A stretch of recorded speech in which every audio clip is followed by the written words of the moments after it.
नमस्कार दोस्तों, मैं विश्राम स्वागत करता हूं अपने YouTube channel the earth classes में। जैसा कि हमारा भारत का भूगोल का अध्ययन चल रहा है और इसमें हम बात कर रहे हैं भारत के भौतिक प्रदेशों की। पिछली के क्लास में हमने चर्चा की थी उत्तर के पर्वतीय क्षेत्रों में, जिसमें हमने देखा कि पूर्व से पश्चिम दिशा में इसकी लंबाई 2500 किलोमीटर और इसकी चौड़ाई 160 से 400 किलोमीटर के बीच में है।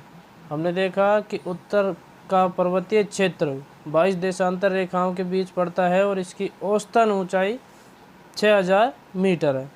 हमने भी देखा विश्व की जो 94 सबसे ऊंची चोटियां हैं उनमें से 92 चोटियां अकेले किसमें है भाई?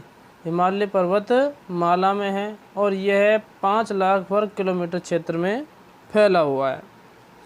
फिर हमने देखा कि इसकी आकृति कैसी है भाई? तलवार नुमा है और ये नवीन मोड़दार पर्वत माला है। और हम देखते हैं कि वर्तमान में भी इसका क्या चल रहा है भाई?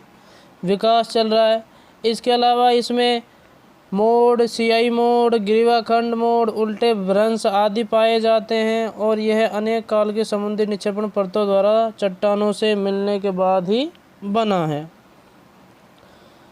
आगे बात करते हैं हम। इसमें मुख्यतः श्रेणियां हैं जो कैलाश, काराकोरम, लद्दाख, जास्कर, दक्षिण पूर्व में नागा पहाड़ियाँ, पटकोई पहाड़ियाँ, मणिपुर पहाड़ियाँ, अरकन श्रेणियाँ आदि श्रेणियाँ इसके अंतर्गत आती हैं। हम देखते थे कि तिब्बत की दिशा में इसका ढाल है जो नतोदर है और भारत की ओर इसका ढाल उन्नतोदर है। तो ये हमने पिछली कक्षा में अध्ययन किया था। आगे बढ़ते हैं। उससे पहले जिन व्यक्तियों ने हमारा चैनल सब्सक्राइब नहीं किया है सब्सक्राइब कर लें। नई नई वीडियो देखने के लिए बेल आइकन अवश्य दबाएं। अगर हमारी वीडियो आपको अच्छी लगे तो लाइक शेयर करना न भूलें। आज हम बात करेंगे ट्रांस हिमालयन क्षेत्र की। हमने देखा था कि हिमालय पर्वतमाला को हम कितने भागों में बांटते हैं भाई? 4 भागों में बांटते हैं। सबसे पहला ट्रांस हिमालय, फिर महान हिमालय, वृहद हिमालय, उसके बाद लघु हिमालय और उसके बाद हमने इसको बांटा था शिवालिक हिमालय। तो सबसे पहले हम बात कर रहे हैं ट्रांस हिमालय की। ट्रांस हिमालय को हम तिब्बती हिमालय या 33 हिमालय भी कहते हैं। क्या कहते हैं भाई?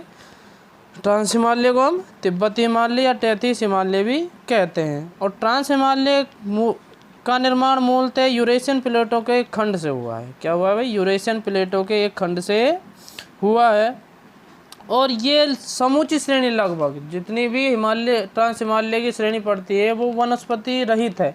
ये हम कह सकते हैं कि यहाँ पर वनस्पति का क्या पाया जाता है? अभाव पाया जाता है। हिमालय पर्वत श्रेणी का निर्माण हिमालय से भी पहले हो चुका था। ये मुख्यतः पश्चिमी हिमालय क्षेत्र में मिलते हैं। यानी कि जो ट्रांस हिमालय है वो हिमालय पर्वत श्रेणी किस दिशा में मिलता है? पश्चिम दिशा में मिलता है। और इसमें क्या कौन सी? काराकोरम, कैलाश, जास्कर, लद्दाख आदि पर्वत श्रेणियाँ आती हैं। इसमें हम देखते हैं कि जो भारत की सर्वोच्च चोटी है K2 गोडविन ऑस्टिन वो भी यहीं पर स्थित है। सियाचिन ग्लेशियर जो 72 किलोमीटर चौड़ा है वो भी यहीं पड़ता है। वियाफो 43 किलोमीटर, बोल्टोरो 62 किलोमीटर तथा हिस्पर 61 किलोमीटर।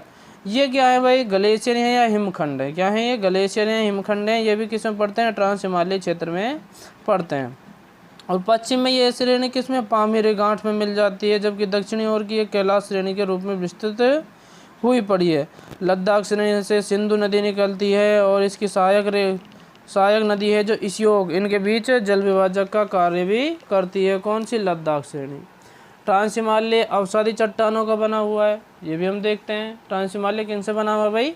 अवसादी चट्टानों से बना हुआ है। यहाँ पर ट्रेजरी से लेकर कैम्ब्रियन युग तक की चट्टानें पाई जाती हैं। जो हमने भूगोल का युग बांटा था, काल बांटे थे, उनके अनुसार कैम्ब्रियन युग की चट्टानें यहाँ पाई जाती हैं। इनसे मुख्यतः सतलज नदी, सिंधु नदी, ब्रह्मपुत्र नदी या ब्रह्मपुत्र नदी को हम तिब्बती क्षेत्र में सांगपो बोलते हैं, आदि नदियाँ यहीं से निकलती हैं। तो विस्तार से देखते हैं कि ट्रांस हिमालय या तिब्बती हिमालय या 33 हिमालय का निर्माण किस प्रकार हुआ, वर्तमान में स्थिति इसकी क्या है। ट्रांस हिमालय मूलतः क्या कह रहा भाई? ट्रांस हिमालय मूलतः एशिया, यूरोप और दोनों को मिलाकर क्या बनता है भाई? यूरेशिया। क्या बनता है? यूरेशिया। यानी कि यूरोप और एशिया प्लेटों को मिलाकर या हम कह सकते हैं ट्रांस हिमालय है जो यूरेशियन प्लेटों का एक खंड है, एक हिस्सा है। संस्कृत भाषा में इस पर्वत श्रेणी को कृष्णगिरी कहते थे। क्या कहते थे भाई? प्रारंभ में जब भारत का विकास हुआ धीरे धीरे तो यहाँ संस्कृत भाषा का विस्तार हुआ था और संस्कृत भाषा में इस ट्रांस हिमालय को क्या कहा जाता था? कृष्णगिरी कहा जाता था। ट्रांस हिमालय महान हिमालय से सचर जोन या हिंज लाइन द्वारा अलग होता है। जैसे कि भाई ट्रांस हिमालय महान हिमालय से इस तरह हमारी लाइन है, इसको हम कहते हैं ट्रांस हिमालय, और ये हमारा महान हिमालय प्रारंभ हो जाता है। तो जो यहाँ है ये लाइन खींची जाती है, इसको हम क्या कहते हैं? सचर जोन या हिंज लाइन भी कहते हैं। इनको विभाजन महान हिमालय और ट्रांस हिमालय को अलग करने वाली रेखा को सचर जोन या हिंज लाइन कहते हैं। ट्रांस हिमालय पर्वत श्रेणी पर वनस्पति का अभाव पाया जाता है। जैसा कि मैंने अभी बताया, ट्रांस हिमालय पर्वत श्रेणी है जो वनस्पति रहित है। कैसी है? वनस्पति रहित है। तो यहाँ वनस्पति का क्या पाया जाता है भाई? अभाव पाया जाता है। ट्रांस हिमालय की कुल लंबाई 960 किलोमीटर है। कितनी है भाई? 960 किलोमीटर, तथा इसकी औसत ऊंचाई 3100 मीटर है। कितनी है? 3100 मीटर, तथा मध्य में यह 225 किलोमीटर व किनारों पर 4 किलोमीटर ऊंची है। जैसे मध्य में है वहाँ तो इसकी जो चौड़ाई पाई जाती है, जैसे कि ये अपना ट्रांस हिमालय पूरा क्या है भाई? ट्रांस हिमालय। तो जो ये मध्य का भाग है, कौन सा है? मध्य का भाग। ये तो कितना चौड़ा है? 225 किलोमीटर, और किनारों पर इसका क्या है भाई? 40 किलोमीटर है। यहाँ पर कितना है? ये 40 किलोमीटर है। ट्रांस हिमालय में 4 चोटियाँ पाई जाती हैं। कितनी पाई जाती हैं? 4 चोटियाँ, जो अवसादी चट्टानों से निर्मित हैं। इस पे ध्यान देना। ट्रांस हिमालय की निर्माण हुआ वो अवसादी चट्टानों से हुआ, और इसमें प्रमुखतः 4 चोटियाँ पाई जाती हैं। यहाँ हम देखते हैं ये वाला क्षेत्र है जो सारा क्या है भाई? ट्रांस हिमालय का क्षेत्र है। कौन सा है ये वाला? ये ट्रांस हिमालय का क्षेत्र है जिसमें हमने अंडरलाइन किया है। इसके बाद जो ये वाला हिस्सा है ये वहद या महान हिमालय का प्रारंभ हो जाता है। ट्रांस हिमालय में हम देखते हैं कैलाश पर्वत श्रेणी यहाँ पर स्थित है। क्या है भाई? कैलाश पर्वत श्रेणी यहाँ पर स्थित है। अभी हम बात करेंगे। यहाँ 4 श्रेणियाँ पड़ती हैं, मुख्यतः 4 चोटियाँ पड़ती हैं: काराकोरम, लद्दाख, जास्कर और कैलाश। कह सकते हैं हम काराकोरम से पर्वत श्रेणी, लद्दाख पर्वत श्रेणी, जास्कर पर्वत श्रेणी और कैलाश पर्वत श्रेणी। सबसे पहले हम बात करते हैं काराकोरम पर्वत श्रेणी, जो यहाँ ऊपर पड़ती है। कहाँ पड़ती है भाई? ये वाला हिस्सा जहाँ पर K2 या गोडविन ऑस्टिन स्थित है। क्या है भाई? K2 या गोडविन ऑस्टिन स्थित है। इसके बाद वाला ये वाला क्षेत्र है, ये पड़ता है लद्दाख का। क्या पड़ता है भाई? लद्दाख श्रेणी का पड़ता है। ये वाला क्षेत्र पड़ता है, ये जास्कर श्रेणी का पड़ता है, और ये हमारा कैलाश पर्वत है जो कहाँ पड़ता है भाई? तिब्बत में, उत्तराखंड के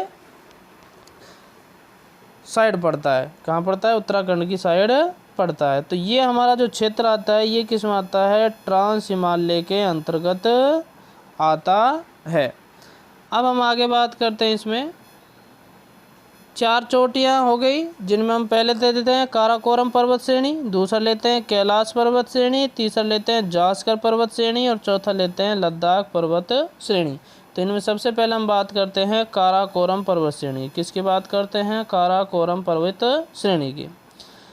इस श्रेणी को हिमालय की रीढ़ या उच्च एशिया का मेरुदंड कहा जाता है। ये ध्यान देने योग्य बात है।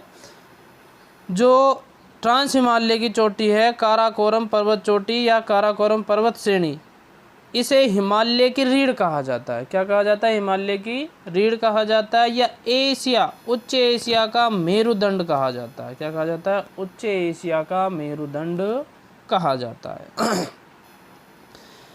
यह पश्चिम में पामीर व पूर्व में कैलाश श्रेणी के रूप में विस्तृत है। क्या है भाई? पश्चिम में तो पामीर और पूर्व में कैलाश श्रेणी के रूप में स्थित है। यहाँ हम जैसे देखते हैं, ये हमारा यहाँ से पामीर की गांठ है। क्या है भाई? पामीर की गांठ यहाँ पर। तो ये तो होगी पूर्वी दिशा और ये हो गई पश्चिमी दिशा। कौन सी हो गई? पश्चिमी दिशा। तो जो ये पूर्वी दिशा ये तो कैलाश में पड़ गई, यहाँ से प्रारंभ होती है, और पश्चिम में पामीर की गांठ या पामीर का पठार तक जाती है। आगे बात करते हैं, भारत देश की सबसे ऊंची चोटी K2 गोडविन ऑस्टिन यहीं स्थित है। अभी हमने बताया भारत देश की सर्वोच्च चोटी K2 गोडविन ऑस्टिन, जो वर्तमान समय पाक अधिकृत क्षेत्र के अंतर्गत आती है। कहाँ आती है भाई? पाक अधिकृत क्षेत्र के अंतर्गत आती है। वो कहाँ है? काराकोरम पर्वत श्रेणी में, ये वाली K2, जिसे हम क्या भी कहते हैं? Godwin Austin. अभी हम बात करते हैं कि जो ये वाला क्षेत्र है ये पाक अधिकृत है, इधर वाला सारा। तो K2 किस में आ गया भाई? पाक अधिकृत क्षेत्र में। और ये वाला हिस्सा ये चीन अधिकृत है, जिसे हम अक्साई चीन बोलते हैं। क्या बोलते हैं? अक्साई चीन। और जो सियाचिन ग्लेशियर है वो यहाँ पर पड़ता है। सियाचिन ग्लेशियर यहाँ पर पड़ता है। तो K2 गोडविन ऑस्टिन पाक अधिकृत क्षेत्र में स्थित है। आगे बात करते हैं, सियाचिन ग्लेशियर 72 किलोमीटर चौड़ा है, जो कहाँ पड़ता है? काराकोरम पर्वत श्रेणी में पड़ता है। बियाफो ग्लेशियर 63 किलोमीटर चौड़ा है। बाल्टोरा ग्लेशियर 62 किलोमीटर चौड़ा है। हिस्पर ग्लेशियर 61 किलोमीटर चौड़ा है। ये हिमखंड या ग्लेशियर कहाँ पड़ते हैं? काराकोरम पर्वत श्रेणी में पड़ते हैं। तो काराकोरम पर्वत श्रेणी में मुख्यतः सियाचिन ग्लेशियर, बियाफो ग्लेशियर, बाल्टोरा ग्लेशियर और हिस्पर ग्लेशियर पड़ते हैं। अब बात करते हैं हम कैलाश पर्वत की। किसकी बात करते हैं? कैलाश पर्वत की। कैलाश पर्वत से सिंधु व ब्रह्मपुत्र नदी निकलती हैं। कौन कौन सी निकलती है? कैलाश पर्वत से सिंधु व ब्रह्मपुत्र नदियाँ निकलती हैं। मानसरोवर झील में राक्षस ताल झील इसी पर्वत श्रेणी में है। यानी कि कैलाश पर्वत श्रेणी से सिंधु कहाँ निकलती है भाई? कौन सी दिशा में? पूर्व दिशा में। यहाँ बात करते हैं हम मानचित्र में थोड़ा सा। ये अपना कैलाश पर्वत है और यहाँ पर मानसरोवर झील है। कौन सी है भाई? मानसरोवर झील। यहाँ से ये सिंधु नदी यहाँ कर होती हुई ये पाकिस्तान में चली जाती है, और यहाँ से सांगपो तिब्बती क्षेत्र में, और यहाँ से होते हुए ये कौन सी नदी है भाई? ब्रह्मपुत्र नदी है, जो अरुणाचल प्रदेश में प्रवेश करते हुए असम होते हुए कहाँ चली जाती है? बांग्लादेश में चली जाती है। तो ये तो अपनी है सिंधु नदी। कौन सी है? सिंधु नदी। और ये कौन सी है भाई? ब्रह्मपुत्र। कौन सी नदी है? ब्रह्मपुत्र नदी। ये दो नदियाँ कहाँ से निकलती हैं? मानसरोवर झील से निकलती हैं या कैलाश पर्वत से निकलती हैं। आगे बात करते हैं, कैलाश शिखर की आकृति शिवलिंग की तरह दिखती है। यानी कि जो कैलाश चोटी है, क्या है? कैलाश चोटी, वो दूर से कैसी दिखती है? भगवान शिवलिंग के तरह दिखती है। अब बात करते हैं जास्कर पर्वत श्रेणी की। जास्कर पर्वत श्रेणी लद्दाख वह महान हिमालय के बीच में स्थित है। कहाँ है? लद्दाख और महान हिमालय के बीच में कौन सी श्रेणी स्थित है? कौन सी है भाई? जास्कर पर्वत श्रेणी स्थित है। अब बात करते हैं हम लद्दाख श्रेणी की। क्या बात करते हैं? लद्दाख श्रेणी की। लद्दाख पर्वत श्रेणी कौन सी है? लद्दाख पर्वत श्रेणी। लद्दाख पर्वत श्रेणी सुदूर अशोक नदी के मध्य जल विभाजक का कार्य करती है। सियोक है, सॉरी, ये सुदूर सियोक। क्या है भाई? सियोक। किस किस के बीच? सिंधु और सियोक नदी के बीच क्या करती है भाई? जल विभाजक का कार्य करती है। लद्दाख पर्वत की सर्वोच्च चोटी राका पोसी है। कौन सी है भाई? राका पोसी। कौन सी है? राका पोसी। लद्दाख पर्वत की सर्वोच्च चोटी कौन सी है भाई? राका पोसी। यह चोटी विश्व की सबसे बड़ी ढाल वाली चोटी है। क्या है भाई? विश्व की सबसे बड़ी, ये चोटी है भैया, क्या है ये, चोटी, चोटी लिखा हुआ है, ये छोटी हो गया गलती से टाइप करते समय, तो ये चोटी है। यह चोटी विश्व की सबसे बड़ी ढाल वाली चोटी है, जिसे राकापोसी के नाम से जाना जाता है। क्या जाना जाता है, राकापोसी के नाम से जाना जाता है। विश्व की सर्वोच्च ढाल वाली चोटी है और लद्दाख पर्वत की सर्वोच्च चोटी है। अब यहाँ हम देख लेते हैं मानचित्र में कौन सी जगह कहाँ पड़ेगी। 4 हिमालय में बांटते हैं हम, ये कैलाश हो गया, कौन सा हो गया, कैलाश। तो पहली काराकोरम, लद्दाख, जास्कर, कैलाश।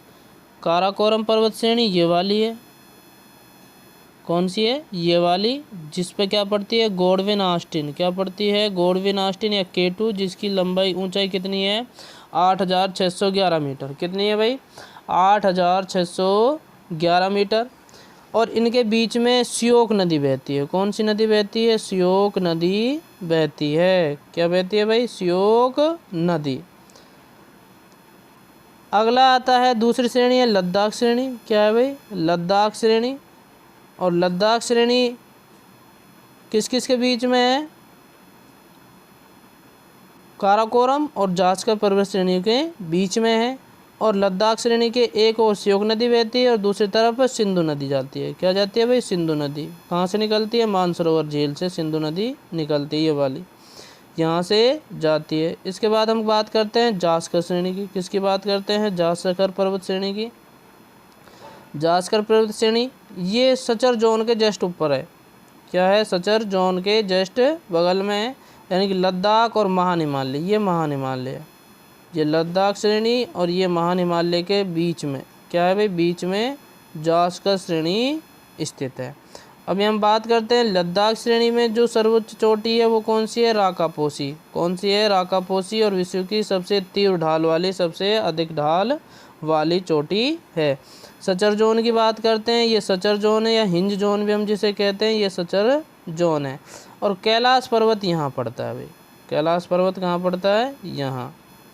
और यहीं पर क्या है भाई, मानसरोवर झील है। कौन सी है, मानसरोवर झील है, जहाँ से कौन कौन सी नदी, एक तो सिंधु नदी और एक ब्रह्मपुत्र नदी निकलती है। ये आज का पार्ट हमारा पूरा हो गया, जिसमें हमने देखा है ट्रांस हिमालय का विस्तार। या ट्रांस हिमालय को हम पार हिमालय भी कहते हैं, या तिब्बती हिमालय भी कहते हैं, या 33 हिमालय भी कहते हैं। अगर हमारी वीडियो आपको अच्छी लगो तो लाइक शेयर अवश्य करना और सब्सक्राइब करना न भूलना। साथ में बेल आइकन अवश्य रूप से दबाना। नमस्कार।